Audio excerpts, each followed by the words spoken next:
পশ্চিমবঙ্গে নতুন মুখ্যমন্ত্রী হচ্ছেন শুভেন্দু অধিকারী। আজ বিজেপি নতুন সরকার গঠনের শপথ নেবে ব্রিগেডে।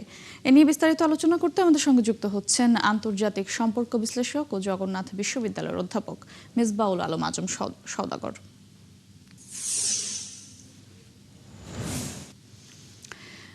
মিসবাউল আলম আজম সওদাগর, আপনাকে স্বাগত জানাচ্ছি সংবাদ সংযোগে।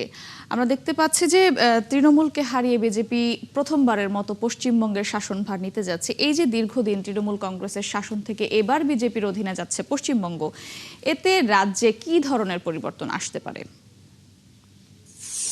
ধন্যবাদ আপনাকে।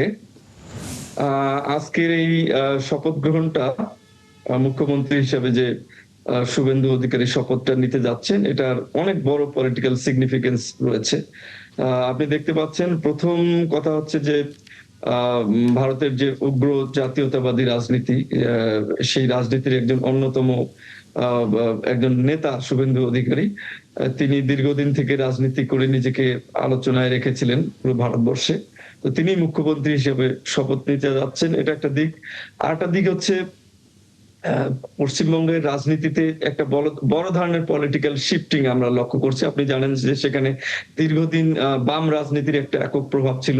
সেই জায়গা থেকে মমতা ব্যানার্জি তৃণমূল যে কংগ্রেস, তিনি সেটা বাম রাজনীতিকে প্রভাবটা কমিয়ে তিনি সেটা দখলে নিয়েছিলেন এবং দীর্ঘদিন তিনি তার প্রভাব বজায় রেখেছিলেন। এবং এই মুহূর্তে আরেকটা শিফটিং আমরা লক্ষ্য করছি যে তৃণমূল কংগ্রেসের ব্যাপক ধরনের একটা পরাজয় হয়েছে বিজেপির কাছে এবং বিজেপি এখন সরকার গঠনের জন্য ব্যাপক একটা বিজয় লাভ করেছে।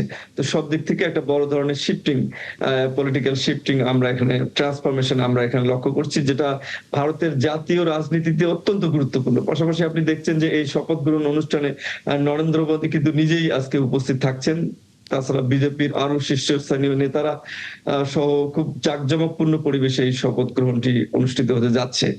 এইটার অনেক বড় ইম্প্যাক্ট রয়েছে জাতীয় এবং আন্তর্জাতিক রাজনীতিতে। বিশেষ করে বাংলাদেশের প্রেক্ষাপটে যদি আমরা বিবেচনা করি, তাহলে পুরো পশ্চিমবঙ্গ হচ্ছে বাংলাদেশের সাথে সীমান্তবর্তী একটি ভারতীয় রাজ্য। সেই সীমান্তবর্তী রাজ্যে বাংলাদেশের সাথে অনেক ধরনের সমস্যা রয়েছে। সেখানে যে পলিসিগত একটা বড় ধরনের পরিবর্তন ঘটবে এই রাজনৈতিক পরিবর্তনের মধ্য দিয়ে, সেটা আমরা ধারণা করছি এখন থেকে। কারণ আপনি জানেন যে প্রায় 55 লক্ষ ভোটারকে বাদ দেয়া হয়েছে এবং তাদেরকে বাংলাদেশি মুসলমান হিসেবে, অবৈধ ভারতীয় হিসেবে তাদেরকে ট্রিট করা হয়। তো এই পয়েন্টটা দীর্ঘদিন ধরে শুভেন্দু সহ বিজেপিরা অ্যাড্রেস করে আসছে ভারতীয় রাজনীতিতে। তো এখন তারা ক্ষমতার পালা বদলে তাদের হাতে যেহেতু ক্ষমতা গিয়েছে, তো এই বিষয়টা একটা বড় ইস্যু সামনের দিনে হয়ে দাঁড়াবে, যে বাংলাদেশের সাথে সম্পর্কের ক্ষেত্রে একটা বড় ধরনের ইম্প্যাক্ট একটা পড়ার সম্ভাবনা রয়েছে। যে এই পলিটিক্যাল ইস্যুটিকে যেভাবে বিরোধী দলে থাকা অবস্থায় তিনি ডিল করেছিলেন, এখন সরকারি ক্ষমতা হাতে থাকার পর এই বিষয়টাকে পশ্চিমবঙ্গ সরকার কিভাবে ডিল করবে, সেটি একটি গুরুত্বপূর্ণ বিষয় হিসেবে আমাদের দেশের সামনে আসবে। তো সবকিছু মিলে ভারতের জাতীয় রাজনীতি এবং বাংলাদেশের সাথে দ্বিপাক্ষিক সম্পর্ক বা আন্তর্জাতিক রাজনীতিতে এই আজকের এই শপথ গ্রহণ অনুষ্ঠানটার এবং পলিটিক্যাল এই ট্রান্সফরমেশনের এই মুহূর্তটির একটা বড় ধরনের সিগনিফিকেন্স রয়েছে। জি, আপনি বলছিলেন যে একটি বড় সংখ্যক মুসলিম সম্প্রদায়কে তারা ভোটাধিকারের বাইরে রেখেছে।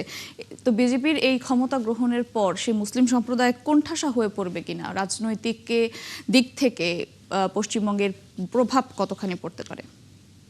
দেখুন, এটা দেখার জন্য আমাদেরকে তো অপেক্ষা করতে হবে যে কিভাবে পলিসি ইমপ্লিমেন্টেশন, পলিসি মেকিং হচ্ছে এই বিষয়গুলো নিয়ে নতুন সরকার। কিন্তু তার আগে আমরা এই বিষয়ের কতগুলা সিমটম দেখে আমরা কিছু ধারণা করতে পারি। মানে যিনি মুখ্যমন্ত্রী হলেন, তার এই এই যাদেরকে ভোটাধিকার থেকে বাদ দেওয়া হয়েছে তাদের বিষয়ে শুভেন্দু অধিকারীর যে দৃষ্টিভঙ্গি, রাজনৈতিক দৃষ্টিভঙ্গি আমরা দীর্ঘদিন থেকে দেখে আসছি এবং বাংলাদেশ সম্পর্কে তার যে রাজনৈতিক দৃষ্টিভঙ্গি আমরা দেখে আসছি, এটা তিনি পলিটিক্যালি এতদিন বক্তব্যগুলো দিয়েছেন। এখন ক্ষমতা হাতে নেওয়ার পর, বিশেষ করে নির্বাচনে জেতার পরেও তিনি এই বিষয়টা নিয়ে অনেক ধরনের মন্তব্য করেছিলেন, যেটা আমাদের জন্য খুব পীড়াদায়ক বাংলাদেশের জন্য। জি, আমি আরেকটু আপনার কাছে একটু ছোট করে আরেকটু জানতে চাই। সেটা হচ্ছে বাংলাদেশ ভারত সীমান্ত তিস্তা পানি বন্টন ও বাণিজ্য ইস্যুতে নতুন সরকারের ভূমিকা আসলে কি হতে পারে? এছাড়া বাংলাদেশের সাথে ভারতের এবং পশ্চিমবঙ্গের রাজনৈতিক সম্পর্ক কোন দিকে যেতে পারে? সেটাই আমি বলছিলাম। আপনি তিস্তা ইস্যুটার কথা বললেন। তিস্তা একটি আন্তর্জাতিক নদী। তো তিস্তায় কি সিদ্ধান্ত নেওয়া হবে কি হবে না, এইটা কিন্তু ভারতের সংবিধান অনুযায়ী ভারতের রাজ্য সরকারের সিদ্ধান্তের বা হস্তক্ষেপের বিষয় নয়। এবং সবসময় এটা ভারতের সংবিধান অনুযায়ী ভারতের সিকিউরিটি এবং ফরেন পলিসি দুটো বিষয়কে কিন্তু কেন্দ্রীয় সরকার নিয়ন্ত্রণ করে এবং কেন্দ্রীয় সরকার এই বিষয়ে সিদ্ধান্ত নেয়। কিন্তু আমরা দীর্ঘদিন ধরে দেখে দেখে আসছিলাম যে মমতা ব্যানার্জি এই তিস্তা ইস্যুতে তিনি বাধা প্রদান করতেন এবং বাংলাদেশের সাথে যেন তিস্তা নিয়ে কোনো ধরনের চুক্তি না হয়, এবং সেটা নিয়ে তিনি অত্যন্ত সরব ছিলেন। এবং বিজেপি সরকার এতদিন থেকে বলে এসেছিল যে মমতা ব্যানার্জির কারণেই তারা তিস্তা নদীর পানি বন্টন ইস্যুতে কোনো চুক্তি করতে পারছেন না। যদিও এই কথাটা ভারতের সংবিধান সম্মত কোনো কথা নয়, কারণ রাজ্য সরকারের এই বিষয়ে হস্তক্ষেপ করার কথা নয়। এখন বিজেপি সরকার, বিজেপির যুক্তি ছিল এটা। এখন যেহেতু বিজেপির সরকার, বিজেপির শুভেন্দু অধিকারী সেখানে মুখ্যমন্ত্রী হলেন, তিনি সেখানে রাজ্য সরকারটা গঠন করবেন। এখন এই পর্যায়ে কেন্দ্রীয় সরকারের ভূমিকাটা কি হবে, এবং তিনি আবার বিজেপি দল হিসেবে যদি বলি, বিজেপির একটা সিদ্ধান্ত ছিল যে তৃণমূলের মমতা ব্যানার্জির কারণে তিস্তা চুক্তি হতো না। এখন কেন্দ্রীয় সরকার কি যুক্তিটা দেয় সামনের দিনে, সেটির বিষয়ে আমাদেরকে অপেক্ষা করতে হবে জি যে তিস্তা জি, বিষয়ে। ধন্যবাদ মেজবাউল আজম সওদাগর আপনাকে যুক্ত হবার জন্য। দর্শক, ভারতের পরিবর্তিত রাজনৈতিক বিষয়ে আলোচনায় আমাদের সঙ্গে যুক্ত হয়েছিলেন আন্তর্জাতিক সম্পর্ক বিশ্লেষক অধ্যাপক মেজবাউল আজম সওদাগর।